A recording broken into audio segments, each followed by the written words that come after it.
histoire d'en dire plus.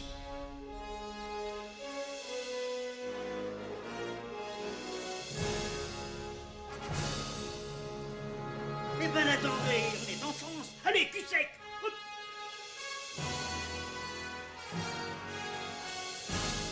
Personne ne peut le croire et pourtant c'est vrai, ils existent, ils sont là, Tarnatata. Le globe. Il faut qu'on pète.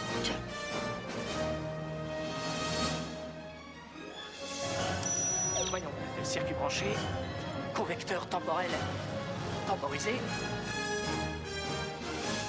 Bonjour, bienvenue sur Histoire d'en dire plus. Aujourd'hui, on aborde un film pas très connu, avec Arnold Schwarzenegger quand même, et Chuck Russell à la réalisation, qui a réalisé entre autres The Mask, Le Blob, Freddy 3. J'ai nommé l'effaceur. Allez, c'est parti mon kiki. Alors l'effaceur, ou The Eraser en anglais, est un film d'action américain réalisé par Chuck Russell, sorti en 1996.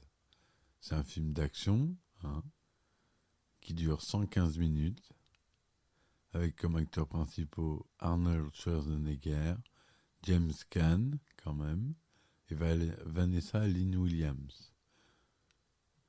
À la musique, on retrouve le célèbre Alan Silvestri, qui signe là une BO tout à fait correcte et même de bonne aloi. Donc l'histoire, c'est un film qui a eu un remake en 2022 qui s'appelle Eraser Reborn, réalisé par John Pugh. Alors j'ai pas trouvé quoi que ce soit pour lui, mais je crois pas qu'il ait. J'ai pas trouvé beaucoup d'informations sur ce film, mais il y a eu un reboot. Comme quoi le film original a eu quand même un succès avec la sortie en DVD. Alors l'histoire. John Kruger, l'un des principaux US Marshals du programme de protection des témoins WITSEC, est spécialisé dans l'effacement de témoins de premier plan. Il simule leur mort et leur donne une nouvelle identité.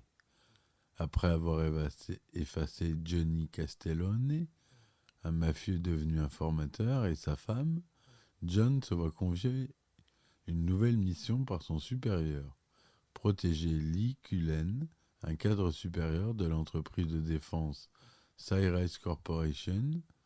Lee a alerté le FBI que les dirigeants de Cyrus ont secrètement financé la création d'un fusil électromagnétique avancé qu'ils ont l'intention de vendre au marché noir. Au cours d'une opération d'infiltration du FBI, Lee télécharge les données sur le développement de l'arme sur 2 disques, un pour le FBI et un pour elle-même. Le vice-président de Cyrus, William Donahue, détecte l'intrusion de Lee et la convoque à une réunion. Après avoir découvert la caméra cachée de Lee, Donahue se suicide. Lee livre le disque mais refuse l'offre de John de se placer sous la protection des témoins, croyant que le FBI était prêt à sacrifier pour coincer les conspirateurs. Le disque du FBI est secrètement remplacé par un faux sur ordre du sous-secrétaire à la Défense, Daniel Harper, le cerveau de la conspiration. Cette nuit-là, Lee est attaqué par des mercenaires envoyés par le PDG de Cyrus, Eugene Morhart. John sauve Lee et l'efface en lui donnant une nouvelle identité et en gardant sa localisation secrète, même pour le WITSEC. Pendant ce temps, plusieurs témoins que John avait déjà aidés sont assassinés à cause d'une fuite d'informations au sein de la WITSEC. L'agence transfère désormais tous les témoins protégés dans de nombreux lieux. Accompagné des marshals Calderon, Schiff et de la nouvelle recrue Monroe, John aide son ancien menteur, le marshal Robert de Guerin, à faire une descente dans une cabane et à sauver un témoin d'une équipe d'assassins. De Guérin assassine discrètement le témoin lorsqu'elle entend l'un de ses ravisseurs révéler qu'il est la taupe.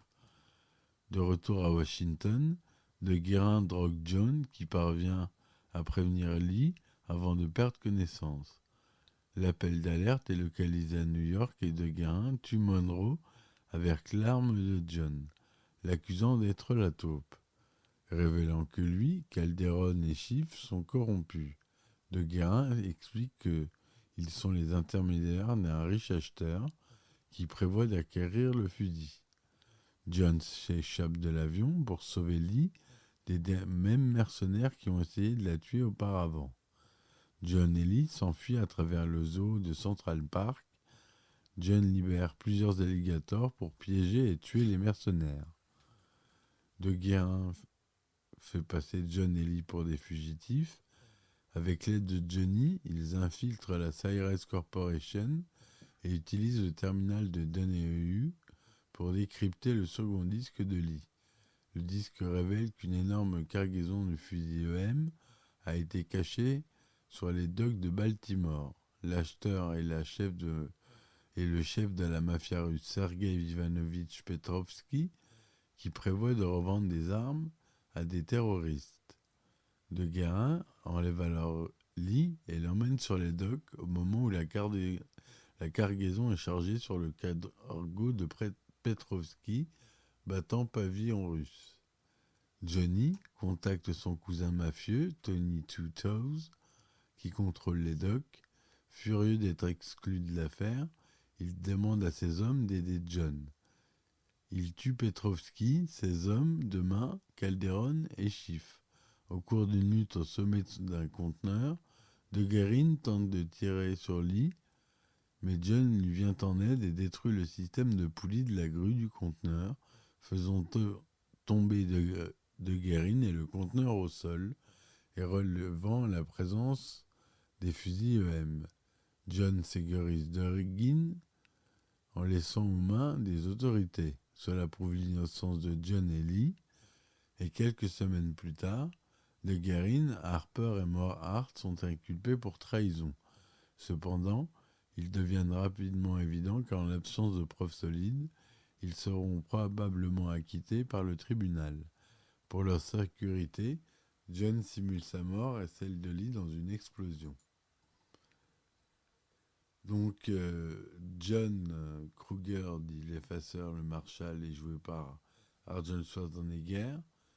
Le méchant, Robert De Guérin, est joué par James Caan.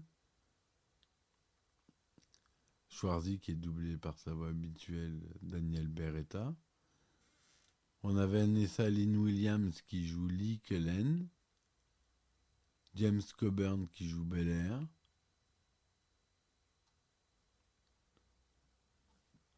John Milius participe au film comme script doctor à la demande d'Arnold Schwarzenegger, qu'il a dirigé dans le Conan le Barbare en 1982. Frank Darabont et William Wisher participent aussi à des réécritures. Le film devait initialement avoir un happy end romantique, mais la fin sera changée après des projections tests négatives. Le rôle principal est à l'origine écrit pour Sylvester Stallone, mais l'acteur tournait à la même période Daylight. Le rôle revient donc à Arnold Schwarzenegger. Jonathan Pryce a été envisagé pour le rôle de l'US Marshal De Guérin, finalement attribué à James Caan. Et Sven Holt Thorsen, bodybuilder et cascadeur danois et ami d'Arnold Schwarzenegger, apparaît dans le rôle d'un gangster russe. Le film a bénéficié d'un budget de 100 millions de dollars quand même, hein. C'est pas rien. C'est un vrai blockbuster.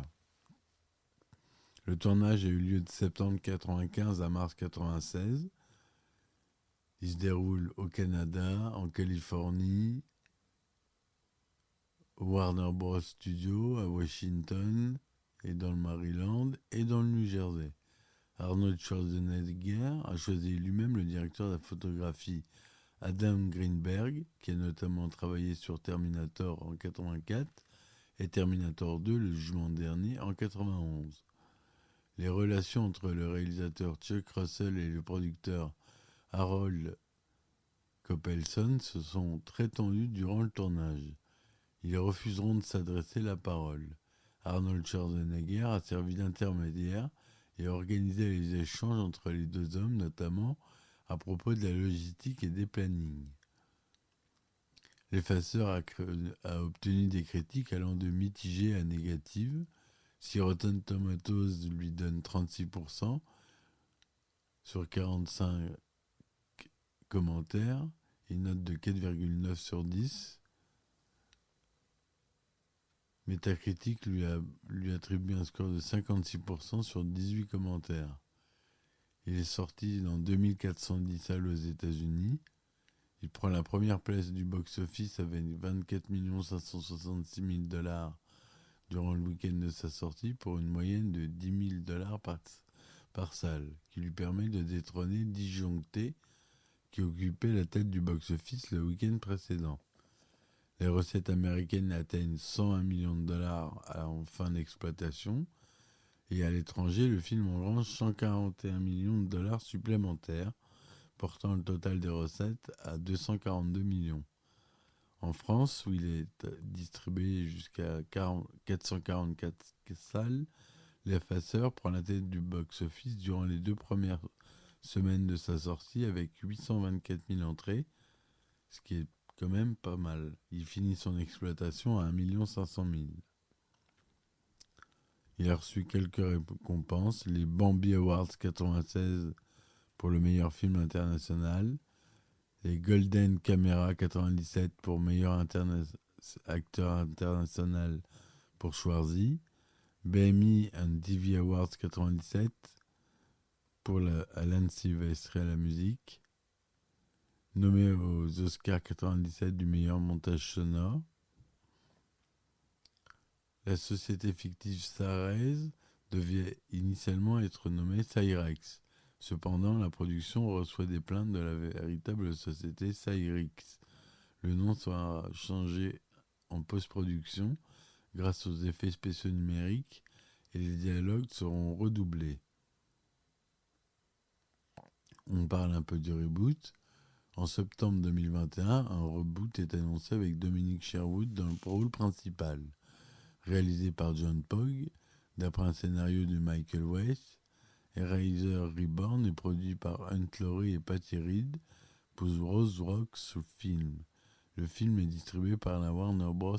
Home Entertainment. Eraser Reborn sort en Blu-ray et en DVD le 7 juin 2022, ainsi que sur la plateforme de streaming HBO Max.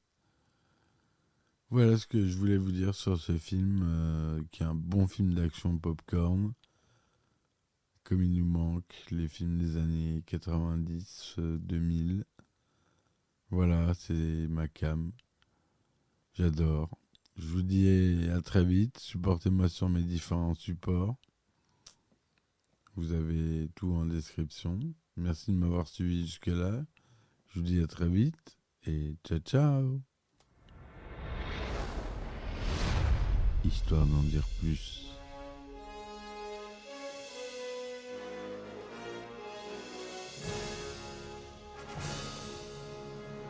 Eh ben attendez, on est en France. Allez, cul sec. Hop.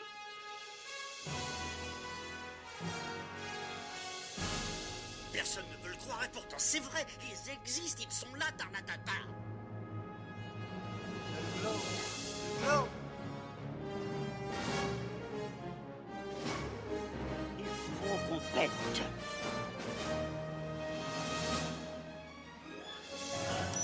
Voyons, circuit branché, convecteur temporel temporisé,